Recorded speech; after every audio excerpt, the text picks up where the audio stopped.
24 नवंबर को संभल में जो कुछ हुआ उसके बाद संभल हिंसा की आग में झुलस गया था, लेकिन अब धीरे धीरे संभल पटरी पर लौट रहा है।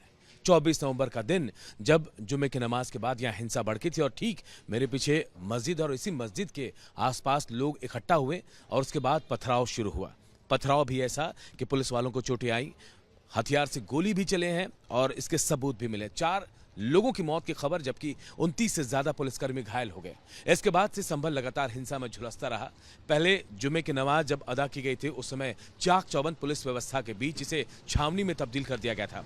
उसके बाद शांतिपूर्ण तरीके से यहां पहले जुमे की नमाज अदा की गई, लेकिन उसके बाद लगातार पुलिस की छानबीन होती रही। सर्च अभियान चलाया गया क्योंकि हथियारों के इस्तेमाल की बात कही जा रही थी और इसी सर्च अभियान के दौरान पुलिस को कई कारतूस भी मिले, खोखे भी मिले और सबसे बड़ी बात कि इसका कनेक्शन पाकिस्तान से जुड़ता नजर आया, क्योंकि जो खोखे मिले थे वो पाकिस्तान ऑर्डिनेंस फैक्ट्री के बने हुए थे और जिस पर बैन लगा हुआ था, जिनका भारत में इस्तेमाल नहीं किया जा सकता। 9 mm के भी खोखे मिले थे जिसका इस्तेमाल बैन किया गया, लेकिन सवाल यही था कि आखिर ये जो चीज बैन है भारत में वो आखिर संभल कैसे पहुंच गया। कुछ खोखे और जो मिस फायर कारतूस थे वो यूएसए मेड के थे, जिनकी बरामदगी के बाद सवाल ये भी उठने लगा कि आखिर यूएस के कारतूस भारत में कैसे पहुंच गई। और यही छानबीन के बीच कई और सबूत भी मिले। लगभग 34 लोगों को गिरफ्तार किया गया, 83 लोगों को आइडेंटिफाई कर दिया गया है। तो वहीं कहा यह जा रहा है कि लगभग 800 ऐसे लोग हैं जिनकी फोटो अब पहचानने की कोशिश की जा रही है। यानी आप समझिए कि हर तरीके से कोशिश की जा रही है कि संभल हिंसा में जो लोग दोषी थे उन पर अब शिकंजा कसा जा रहा है। सबसे बड़ी चुनौती संभल प्रशासन के लिए यह थी कि किसी तरह हालात को सामान्य किया जाए। 10 तारीख तक, जी हां 10 दिसंबर तक यहां पे किसी भी सियासी पार्टी के नेता को आने पर रोक लगा दी गई और वजह मानी गई कि अगर ये लोग यहां आएंगे तो सियासत होगी और भावनाओं में बहकर कुछ भी हिंसा फिर से भड़क सकती है। लेकिन प्रशासन की सख्ती के बाद भी 3 कांग्रेसी नेता यहां पहुंचे, लेकिन उसके बाद राहुल गांधी की कोशिशों को भी नाकाम किया गया। वो भी आना चाह रहे थे और प्रशासन नहीं चाहता था कि किसी के आने के बाद यहां फिर से हिंसा भड़के। उनको रोका गया। उसके बाद अब सबसे बड़ी चुनौती थी बाजारों को बेहतर तरीके से चलाने की, आम जनजीवन को पटरी पर लाने की।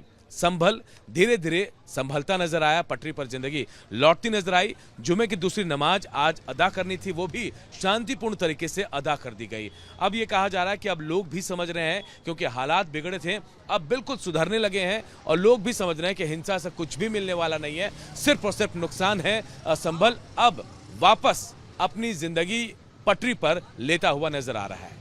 24 नवंबर को संभल में जो कुछ हुआ उसके बाद संभल हिंसा की आग में झुलस गया था, लेकिन अब धीरे धीरे संभल पटरी पर लौट रहा है।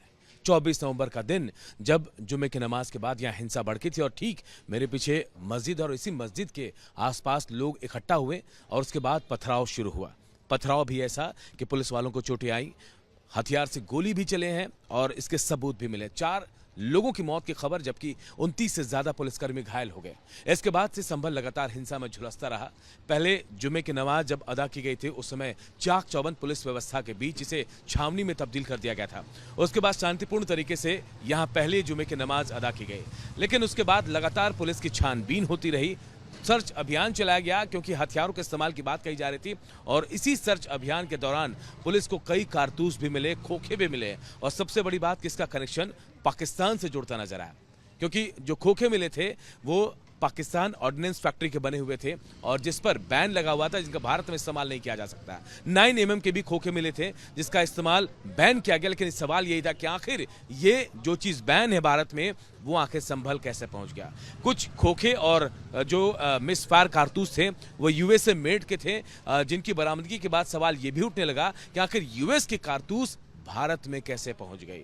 और यही छानबीन के बीच कई और सबूत भी मिले। लगभग 34 लोगों को गिरफ्तार किया गया, 83 लोगों को आइडेंटिफाई कर दिया गया है। तो वहीं कहा यह जा रहा है कि लगभग 800 ऐसे लोग हैं जिनकी फोटो अब पहचानने की कोशिश की जा रही है। यानी आप समझिए कि हर तरीके से कोशिश की जा रही है कि संभल हिंसा में जो लोग दोषी थे उन पर अब शिकंजा कसा जा रहा है।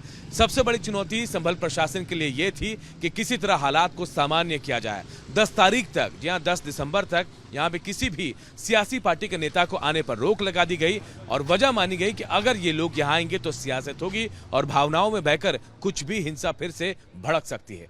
लेकिन प्रशासन की सख्ती के बाद भी 3 कांग्रेसी नेता यहां पहुंचे, लेकिन उसके बाद राहुल गांधी की कोशिशों को भी नाकाम किया गया। वो भी आना चाह रहे थे और प्रशासन नहीं चाहता था कि किसी के आने के बाद यहां फिर से हिंसा भड़के। उनको रोका गया। उसके बाद अब सबसे बड़ी चुनौती थी बाजारों को बेहतर तरीके से चलाने की, आम जनजीवन को पटरी पर लाने की। संभल धीरे धीरे संभलता नजर आया, पटरी पर जिंदगी लौटती नजर आई। जुमे की दूसरी नमाज आज अदा करनी थी, वो भी शांतिपूर्ण तरीके से अदा कर दी गई।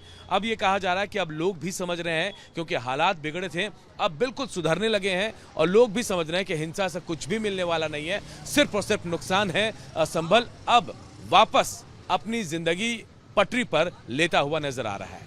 कैमरामैन मुकेश के साथ संभल से रिपब्लिक भारत के लिए अनूप कुमार की रिपोर्ट।